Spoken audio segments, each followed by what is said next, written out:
പാപത്തെ ന്യായീകരിക്കരുത്. നാം പാപങ്ങൾ ഏറ്റുപറയുന്നെങ്കിൽ അവൻ വിശ്വസ്തനും നീതിമാനുമാകിയാൽ പാപങ്ങൾ ക്ഷമിക്കുകയും എല്ലാ അനീതിയിൽ നിന്നും നമ്മെ ശുദ്ധീകരിക്കുകയും ചെയ്യും. 1 യോഹന്നാൻ എഴുതിയ സുവിശേഷം 1-ാം അധ്യായം 9-ാം തിരുവചനം. വചനം നമുക്ക് ശ്രദ്ധിക്കാം.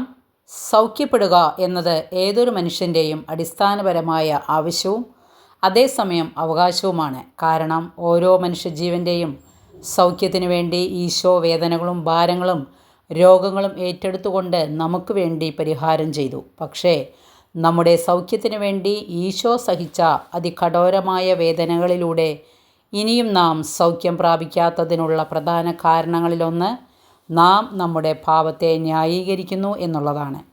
പാപത്തെ ന്യായീകരിക്കുന്നവന് പാപത്തിൽ നിന്നും മോചനമില്ല. തന്നിൽ കുടികൊള്ളുന്ന പാപത്തെ ഏറ്റുപറയുന്നവനാണ് വിമോചനത്തിന് അർഹനായിത്തീരുക. വചനം പറയുന്നത് പാപമോചനത്തിന് അനിവാര്യമായ പാപത്തെക്കുറിച്ചുള്ള തിരിച്ചറിവും അത് ഏറ്റുപറഞ്ഞ് ഉപേക്ഷിക്കുവാനുള്ള സന്നദ്ധയും കർത്താവ് ചൂണ്ടിക്കാട്ടുന്നു. മനുഷ്യൻ്റെ പല തകർച്ചകളുടെയും പല രോഗങ്ങളുടെയും അടിസ്ഥാന കാരണങ്ങളിലൊന്ന് പാപമാകയാൽ പാപവിമോചനം യഥാർത്ഥ സൗഖ്യത്തിന് അനിവാര്യമാണെന്ന് ഈശോ ചൂണ്ടിക്കാണിക്കുന്നു.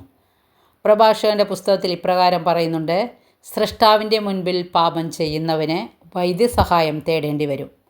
ഇവിടെയാണ് യേശുവിലെ ദിവ്യവൈദ്യൻ പാപമോചനത്തിൻ്റെ സ്ഥാനത്തേക്ക് ഉയരുന്നത്.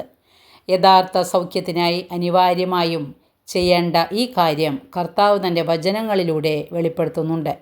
ഉദാസീനനാകാതെ കർത്താവിനോട് പ്രാർത്ഥിക്കുക. അവിടുന്ന് നിന്നെ സുഖപ്പെടുത്തും. നീ തെറ്റുകൾ തിരുത്തി നേരായ മാർഗത്തിലേക്ക് തിരിയുകയും ഹൃദയത്തിൽ നിന്നും പാപം കഴുകിക്കളയുകയും ചെയ്യുക. പാപത്തെ ന്യായീകരിക്കാതെ പാപങ്ങൾ ഏറ്റുപറയുന്നെങ്കിൽ അവൻ വിശ്വസ്തനും നീതിമാനുമാകിയാൽ പാപങ്ങൾ ക്ഷമിക്കുകയും എല്ലാ അനീതികളിൽ നിന്നും നമ്മെ ശുദ്ധീകരിക്കുകയും ചെയ്യും. യേശുവിൻ്റെ അടുത്ത് ചെല്ലാനുള്ള ഏറ്റവും വലിയ യോഗ്യത എന്ന് പറയുന്നത് താൻ പാപിയാണ് എന്ന ബോധ്യമാണ്. യേശു പറയുന്നുണ്ട്, ഞാൻ വന്നിരിക്കുന്നത് നീതിമാന്മാരെ വിളിക്കാനല്ല, പാപികളെ പശ്ചാത്താപത്തിലേക്ക് ക്ഷണിക്കാനാണ്. പാപികളായ നമുക്ക് വളരെ പ്രത്യാശയും പ്രതീക്ഷയും നൽകുന്ന വചനമാണ് ഇത്. പാപം ദൈവത്തോടൊത്ത് വസിക്കുന്നില്ല. അതുകൊണ്ട് യേശുവിൽ വിശ്വസിക്കുന്ന ആരും തന്നെ പാപത്തെ ന്യായീകരിക്കരുത്.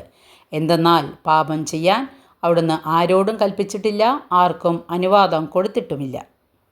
പാപത്തെ ന്യായീകരിക്കരുത് എന്നുള്ളത് എല്ലാവർക്കും മനസ്സിലായി കാണുമെന്ന് വിശ്വസിക്കുന്നു. എല്ലാവർക്കും മനസ്സിലായെങ്കിൽ ഇഷ്ടപ്പെട്ടെങ്കിൽ ലൈക്ക് ചെയ്യണേ. Okay, thank you, by.